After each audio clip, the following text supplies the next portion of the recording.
Common Core facilitator. Well, that was my agenda item, and I know we had some discussion about that, and I'd really like to have some more. I think that we need to have a contingency plan if the Common Core facilitator is not approved, does not make it through the budget process. I'm also asking for some clarification because after the vote that we made, I left this room not really knowing what happened. And I think there's a lot of confusion out there because the shifting of positions to accommodate that, although it was taken from Memorial, somehow had taken into account a first grade teacher and a kindergarten teacher. So I would just like to get a little idea of what we did in that vote. I mean, because it wasn't, can we just explain the first grade kindergarten numbers and all that? Of course.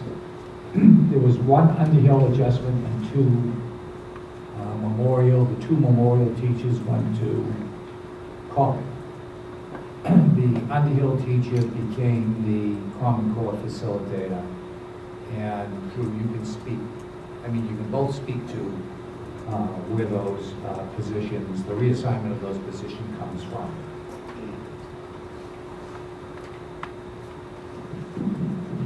Our projected kindergarten class sizes work out, so if we had originally I had slated 4 kindergarten teachers, which would have put the class size at about 15.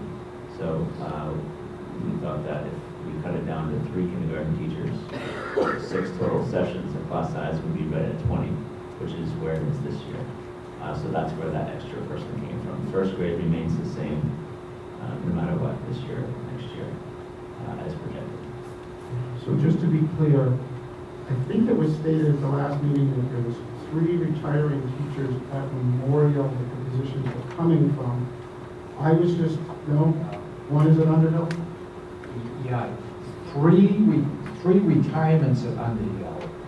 I'm sorry, Memorial.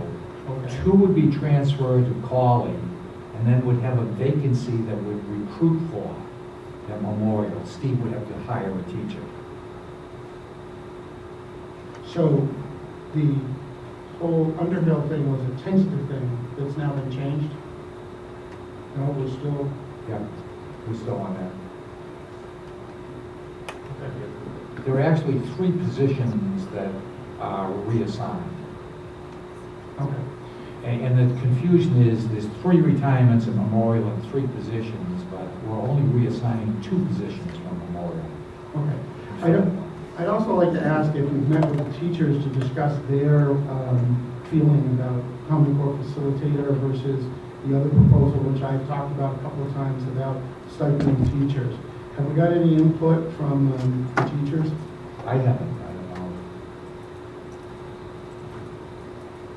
Well, I just think that, we always say that, our teachers are the most valuable resource and they do all the work. So I would really like to get their input. I have informally talked to a couple of teachers, but that's really not my position as a school board member. I'm not here to manage the school. So as a policymaker, I would just like to have you folks that do make these decisions talk to them and see what kind of ideas they have. Part of my whole idea was that we have such an educated workforce here that's unique with schools, that virtually everybody that works for you has a degree of some type, that I just think we've got a lot of talent there.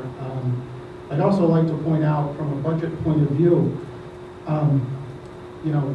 again, this is going to be a very tough year. And if we could save some of those positions, or we could do something to lower the impact, particularly of the teacher's contract, I think it's going to have a lot better chance of passing. I really want to see the contract pass so that we kind of have a period of stability. So I think looking for alternatives to any of these options we could. At this point, I don't want to harp on that because this board voted to fund that facilitator, and that was the will of the board. But as far as policy, of instituting a facilitator. That's what I'd like to discuss, and I'd like to see if our administration can get some input from teachers. And if I could, I would ask them to do that so that I can have it for the next board meeting. And what I want you to do is, in fairness to the staff, because when I introduced the concept, I said that I felt as though the staff was overworked. I think that we should ask them what they need for resources to implement the Common Core. And it may be a facilitator, it may be something else, but I think we really need to engage in that dialogue about what they need. It's overwhelming. I think another consideration, and again, going back to the passing of the teacher's contract, is that many people are skeptical when money is spent not on teachers. And I know it has to happen. I know you can't have it in, a school with no administration. And I know this person is technically a facilitator, which is a teaching position. But I think that it could be something that kind of impacts that contract. And those are things that we need to take into consideration as a board of how we're going to get that contract to be approved by the voters, because no matter what we come up with, ultimately if the voters do not approve that contract, then we don't have a contract. So I'm looking at every way that we can to work on that. And that's really all I had on the discussion. Dr. Littlefield, if you're going to bring something back, I would just ask we put it on the next agenda so that we can discuss that information.